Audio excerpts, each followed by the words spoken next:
আসসালামু আলাইকুম, কেমন আছেন সবাই? আশা করছি ভালো আছেন, সুস্থ আছেন। মাই স্পাইসি কিচেন লাইফ চ্যানেলটিতে আপনাদেরকে আরও একবার স্বাগত জানাচ্ছি। আমি ফারজানা হোসেন।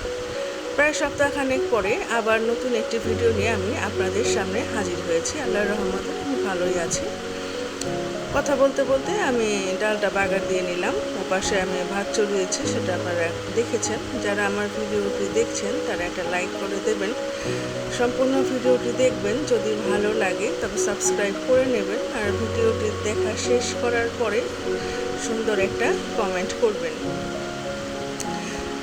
ডালটা বাগার দিয়ে নিলাম। এই পাশে আমার ভাত হতে থাক। ওপাশে আমি কড়াইতে তেল গরম করে পেঁয়াজ দিয়ে নিয়েছি। এখানে আমি একটু আলু কুচি করে নিয়েছি, আলু ভাজি করব। আলু ভাজিতে আমি কাঁচামরিচ দিয়ে নিলাম, আর সামান্য একটু হলুদ ব্যবহার করব। আমার ছোটো মেয়ে সারা আলু ভাজিতে হলুদ দিলে খুব পছন্দ করে। একদম সাদা রং হলে ওর কাছে ভালো লাগে না, হলুদ রংটা ও পছন্দ করে আলু ভাজির, তাই একটু দিয়ে নিলাম। আলু ভাজিটা নেড়ে চেড়ে আমি এখন করে নেব। তো ছোট মেয়ের পরীক্ষা ছিল, ছেলেটার পরীক্ষা ছিল, এতদিন ব্যস্ততার কারণে আমি ভিডিও প্রতিদিন দিতে পারিনি। এই ভিডিওটা আমি কয়েকদিন আগে শ্যুট করে রেখেছিলাম, কিন্তু ভয়েস না দেওয়ার কারণে ভিডিওটি আপলোড করা হয়নি। তাই আজকে ভিডিওটি আমি ভয়েস দিচ্ছি।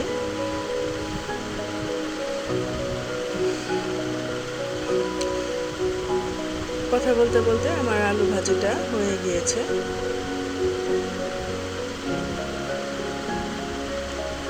আচ্ছা, আপনারা কি কেউ বলতে পারবেন যে প্রতিদিন কেন কয়েকটা করে সাবস্ক্রাইব কেটে যায়?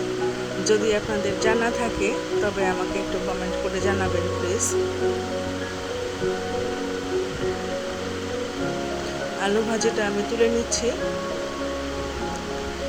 প্রচণ্ড গরম পড়েছে, আমি খুব বেশি কিছু রান্না করব না। ডাল হয়ে গিয়েছে, ভাত ওর পাশে চুলায় হচ্ছে, আলু ভাজিটা আমি করে নিয়েছি। এখন আমি চিকেন রান্না করব। তো এখানে কড়াইতে আমি সাদা তেল দিয়ে নিয়েছি। তেলটা গরম হয়ে গেলে এখানে আমি পেঁয়াজ ভেজে নিচ্ছি। লবণ দিয়ে নিলাম।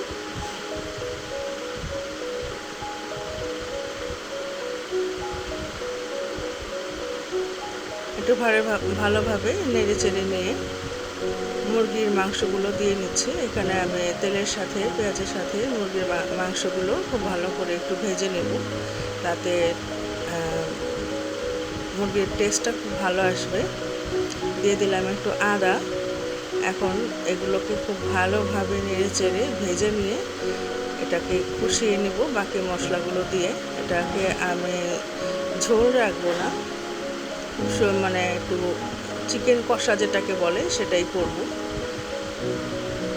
তো এখানে আমি একে একে বাকি মশলাগুলো দিয়ে নিলাম। এখানে দিয়ে দিয়েছি আমি জিরা বাটা। জিরা আমি এটা পাটায় বেটে নিয়েছি। তো এখানে আমি গরম মশলা দিলাম। গরম মশলা মানে ওই যে দারচিনি, এলাচি, তেজপাতা, এগুলোই, অন্য কোনো কিছু না।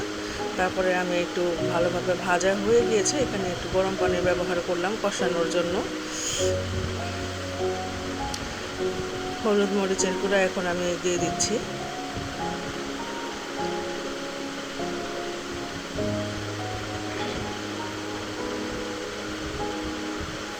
এটা খুব ভালোভাবে আমি কষিয়ে নেব। মাংসটা প্রপার সেদ্ধ হওয়ার জন্য এখানে আমি সামান্য আর একটু গরম পানি ব্যবহার করেছি। তারপরে দিয়ে দেবো একটু কাঁচামরিচ। এখানে আমি এটাকে কষিয়েই রাখবো, এটাকে আমি আর পানি টানি ব্যবহার করব না। এটা খেতে কিন্তু খুব টেস্ট হয়েছিল। এইভাবে মুরগি কষানো হলে খেতে খুব ভালোই লাগে ভাতের সাথে। এই রান্নাটা হয়ে গেল। চলুন, বাচ্চাদের জন্য আরেকটা মুরগি আমি এখানে রান্না করে নিব। ওটা ছিল আমার জন্য। আমি আসলে ব্রয়লার মুরগিটা খেতে পারি না, হাজার চেষ্টা করেও সেটা আমার কেন যেন খাওয়া হয়ে ওঠে না। এর জন্য আমি ওটা আমার জন্য করেছি। এখানে আমার বাচ্চারা আবার ব্রয়লার মুরগিটা খায়, ওদের জন্য আবার আমি একটু করে নিচ্ছি। এখানে আমি এটাকেও আমি কষাবো। ওইভাবে আমি ঝোল রাখবো না। তবে এখানে যেহেতু আমার বাচ্চা দুটো খাবে, ওরা ঝাল, আমার ছোটো মেয়েটা ঝাল খেতে পারে না, সেজন্য এখানে আমি মরিচের গুঁড়াটা ব্যবহার করব না, ওটা আমি স্কিপ করব। নর্মালি ব্রয়লার মুরগি কিন্তু আমি এইভাবে রান্না করি, পেঁয়াজের সাথে আমি তেলের মধ্যে মাংসটাকে খুব ভালোভাবে ভেজে নিই। মাংসটা ভাজতে ভাজতে কালারটা চেঞ্জ হয়ে গেলে সেখানে আমি আদা, তারপর বাকি মশলাগুলো দিয়ে এটাকে রান্না করি। ব্রয়লার মুরগিটা এইভাবে রান্না করলেই কিন্তু খেতে ভালো লাগে, তারপরেও তো আমি এটা খেতে পারি না। আমার বাচ্চারা বলে খেতে খুব মজা হয়েছে, ওদের কাছ থেকে শুনেই আমি আপনাদেরকে বললাম। আমার হাজব্যান্ডও বলে, কিন্তু এটা আমি হাজার চেষ্টা করেও খেতে পারি না। এখানে আমি দিয়ে দিয়েছি একটু আদা বাটা, জিরা বাটা, আদা বাটা তো আমি আগে দিয়েছি, তারপরে দিয়ে দিলাম একটা গুঁড়া মশলা, আর এখানে হলুদের গুঁড়া। এখানে আমি মরিচের গুঁড়া একদমই স্কিপ করেছি, যেহেতু আমার ছোটো মেয়েটা খাবে, ছোটো মেয়েটা একদমই ঝাল খেতে পারে না, তাই এখানে আমি মরিচের গুঁড়া ব্যবহার করলাম না। সাধারণত সাদা তরকারি রান্না করলে বা মাংস সাদা কষালে সেখানে হলুদ স্কিপ করা হয়, মরিচের গুঁড়া দেওয়া হয় না। আমরা যখন বিরিয়ানি রান্না করি তখন কিন্তু আমরা মরিচের গুঁড়া দিই, হলুদের গুঁড়াটা দেই না। কিন্তু এইখানে আমি কি করলাম, আমার মেয়ের জন্য মরিচটাই স্কিপ করে সামান্য একটু রঙটা সুন্দর হওয়ার জন্য হলুদের গুঁড়া দিয়ে নিয়েছি। এটাও হয়ে গিয়েছে আমার। আজকে সবগুলো রান্নাই কমপ্লিট করে নিলাম। ভিডিওটি দেখার জন্য অসংখ্য ধন্যবাদ। খোদা হাফেজ।